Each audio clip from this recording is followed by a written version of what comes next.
you stumbled across this video, that means you like good stuff. See, the NexiGo N660P is a camera that is for the refined gentleman, the refined upper class woman that has decided that 30 frames per second is just not enough for the modern day times. You want to see your Zoom meetings in full color, full resolution, real time. Now, we reviewed 2 other webcams on this channel. If you're not looking for 60 frames per second, those might be good alternatives because this one did come at a higher price tag.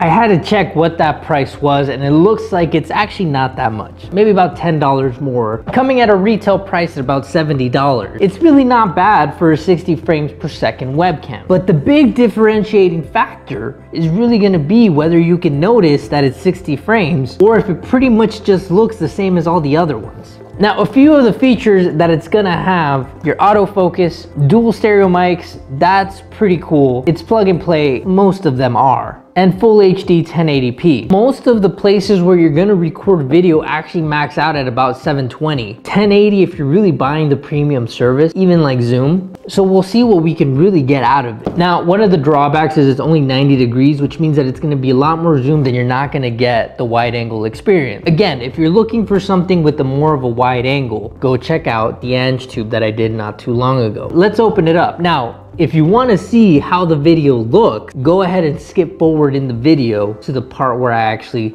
am testing it right on the computer. For everyone else who's interested in seeing what comes inside this tiny package, tiny package, we'll go ahead and open it right here. So it slides out from the side. Not much to the packaging after it's removed. Open it up and you have a full manual. You have a card that says whether you're happy or not happy to give them a call, contact them. They want to make sure you're satisfied with this product. Not gonna lie, the manual is a little beefy, but I would expect something like that in case you run into any issues. And finally, you have your webcam.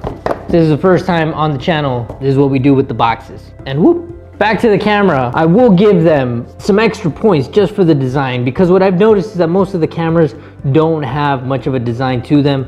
This does look a little bit heavier, more compact, something that I can stand behind. The other thing is that it actually comes up with the privacy screen thing right there that you just flip side to side. It's tiny, but some of you guys that are making webcams don't do that, and it means a lot to, like me, it means a lot because I don't know if it's accidentally on. It just saves us the headache of having to worry. Mounting it, what is different is you have that same clip, but you don't have an adjustable clip down here.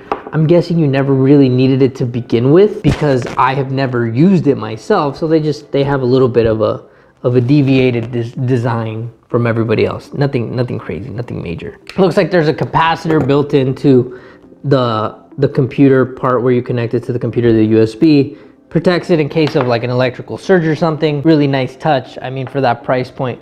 And then finally you have that part at the bottom where you could mount it to like a tripod or something. And I will show you that before we finish this, kind of tripod that you can buy to make sure that when you're doing your Zoom calls, instead of it looking, you know, up, down, because it's just a weird angle, that it's flush right to you. So remind me in case I forget. The next part, I'm gonna actually try this live on my computer so you can see.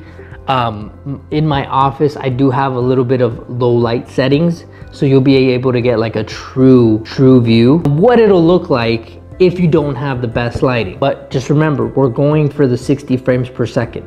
So let's see how well it does. Okay, we are back, and so far what I have noticed is it is way more grainy. It is not liking this low light, which I am not a fan of. Now, I know that it is not ideal. It is not perfect lighting by any chance. And you're looking at me right now, you're like, dude, your lighting sucks.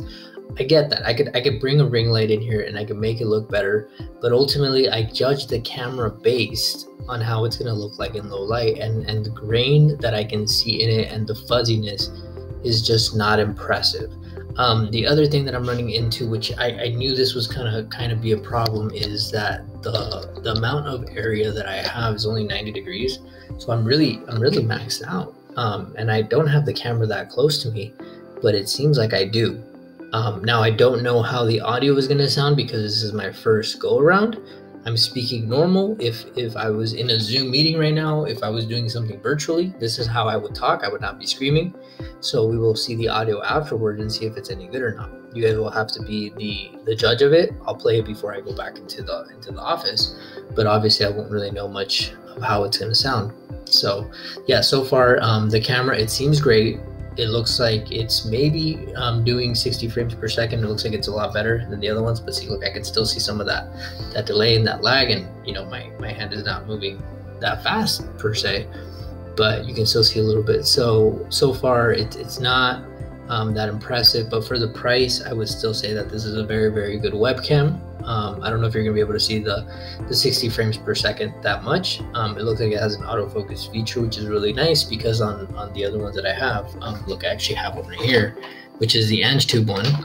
If you're looking for another one, with this one, it doesn't have autofocus. It has a manual focus, which you have to go ahead and move back and forth in case you lose that focal point of view. So it does have some nice features. It has that privacy lens, like I said. So if I move it over right now, you won't see me, and then if I move it back, you will.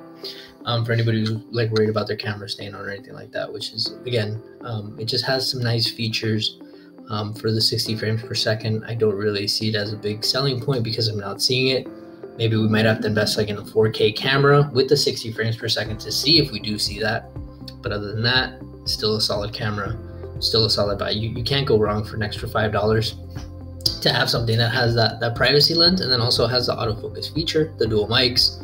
Still seems like a very solid camera. 60 frames per second, you're just gonna see a little bit of, maybe you're not gonna be that impressed. Okay, all right, I'll see you guys on the other video. Okay, so before we get into the actual sound and the video quality, this is what I was talking about right here. This little stand will allow you to put your webcam at face view, so that way you're not having Zoom meetings where you're looking up at everyone. Getting back to the camera, the microphone on this one might actually be the best microphone that we've had so far. So if you're looking for something that has a really good reach that almost sounds like you have a microphone in front of you, this might be the camera for you. With that being said, I noticed some drawbacks. Realistically, I couldn't see the 60 frames per second. Now, this camera that I'm using, a Sony a6400, I know it won't have the same technology that's in here. However, if you promise 60 frames per second, you should probably deliver on that. And unfortunately, I just don't think it does. The low light setting just doesn't really do it for me either. And it being at 90 degrees, I'm not really seeing that as a benefit